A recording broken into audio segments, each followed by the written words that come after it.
Hello, नमस्कार दोस्तों, आप सभी का स्वागत है यूट्यूब चैनल AV97 क्लासेस में। आज की इस वीडियो में हम हमारा जो टॉपिक है सिंधु सभ्यता, इसका आज हमारा ये लास्ट टॉपिक रहने वाला है।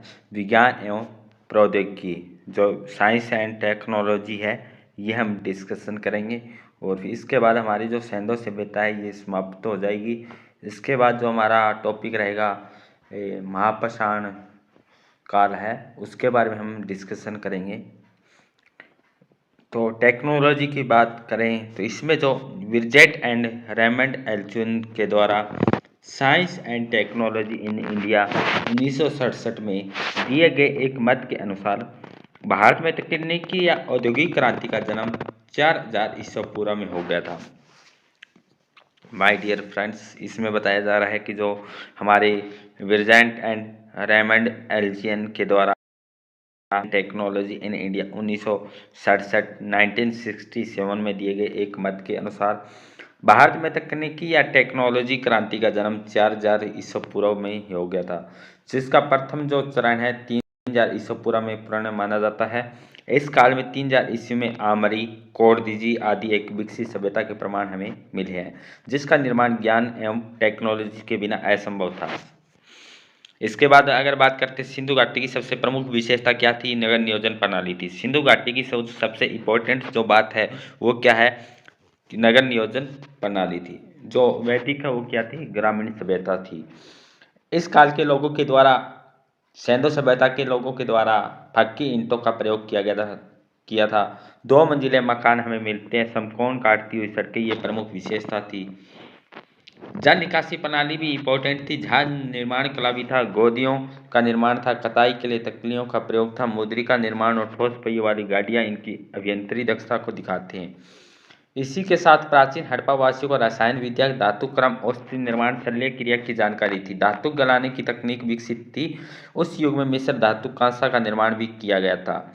ये इम्पोर्टेंट इसकी विशेषताएं हैं। साथियों, हड़प्पा वासियों ने माप तोल का एक निश्चित एवं प्रमाणिक प्रणाली विकसित कर ली थी। मोहनजोदड़ो से शंख का एक तराजू, स्केल एवं लोथल से हाथी दांत का तराजू भी मिला है। मोहनजोदड़ो से शंख का एक तराजू, स्केल भी मिला है। लोथल से हमें हाथी दांत का तराजू मिला है, जो एक इंपॉर्टेंट है। सिंधु वाट माप से मानकीकरण दिखता है। वाट चट नामक पत्थर से निर्मित है, घनाकार थे। मोहनजोदड़ो से सबसे भारी बटकरा 10.865 ग्राम का मिला है। न्यूनतम मापतौल दुगुनी या द्विचर प्रणाली थी। उच्चतर भारों के लिए दशमलव प्रणाली का भी प्रयोग किया जाता था। जो न्यूनतम मापतौल में किसका दुगुनी और द्विचर प्रणाली का प्रयोग किया जाता है। जो अधिकतम भार है उसके लिए दशमलव डेसिमल प्रणाली का यूज किया जाता था। बाट के रूप में 16 गुणज का प्रचलित था। मोहनजोदड़ो से शिलाजीत के व्यवहार का प्रमाण हमें मिलता है। शल्य चिकित्सा का भी उन्हें ज्ञान था। कालीबंगा और लोथल से खोपड़ी की शल्य चिकित्सा के प्रमाण मिले हैं। कालीबंगा से क्या मिले, कालीबंगा से और लोथल से खोपड़ी की शल्य चिकित्सा के प्रमाण हमें मिले हैं। मृत भांडों पर रंगे से चित्रकारी और पॉलिश की जाती है। उत्तर हड़प्पा। उत्तर हड़प्पा परिपक्व हड़प्पा के बाद एक नगरविहीन काल आया था, और जिसे उत्तर हड़प्पा काल भी कहते हैं। परिपक्व हड़प्पा काल के बाद एक नगरविहीन काल आया था, जिसे उत्तर हड़प्पा काल भी कहते हैं। परिपक्व हड़प्पा काल के बाद कौन सा काल आया, नगरविहीन, जिसे हम उत्तर हड़प्पा काल भी कहते हैं। इस काल में हड़प्पा क्षेत्र से लोगों को पूर्व और दक्षिण की ओर प्रव्रजन हुआ था। सिंध में उत्तर हड़प्पा को जुक्कर संस्कृति के नाम से जानते हैं।